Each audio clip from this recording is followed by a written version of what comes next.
Donald Trump की होगी चीन से लड़ाई, भारत बनेगा अमेरिका का भाई। अरबों डॉलर का बेच दिया सामान।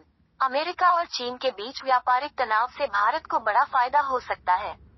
ट्रंप प्रशासन द्वारा चीन पर टैरिफ लगाए जाने से भारतीय उत्पादकों के लिए अमेरिकी बाजार में अधिक अवसर खुल सकते हैं। अमेरिका और चीन के बीच व्यापारिक तनाव के बीच भारत के लिए अच्छी खबर आई है।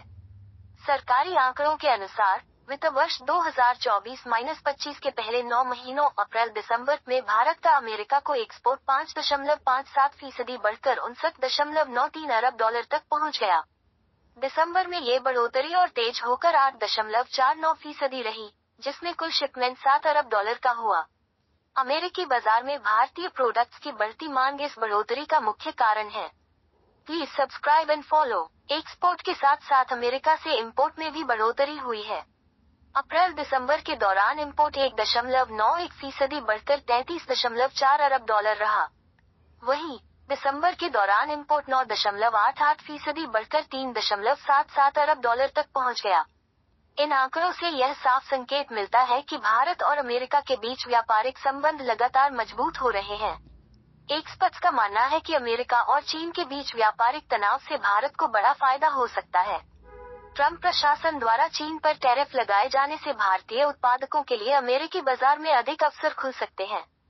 मौजूदा समय में अमेरिका भारत का सबसे बड़ा व्यापारिक साझेदार है।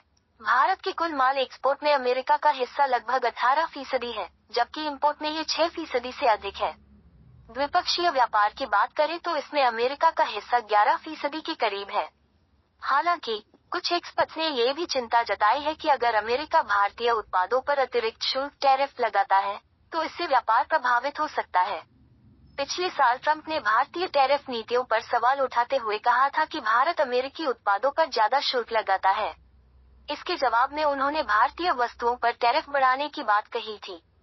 भारत और अमेरिका के बीच बढ़ता व्यापार चीन के लिए चिंताजनक हो सकता है। अमेरिका द्वारा चीन पर अतिरिक्त टैरिफ लगाने की योजना के चलते चीन का अमेरिकी बाजार में व्यापार घट सकता है। इसके विपरीत भारत और अमेरिका के बीच व्यापारिक संबंधों में मजबूती भारतीय अर्थव्यवस्था के लिए राहत और सकारात्मक संकेत लेकर आई है।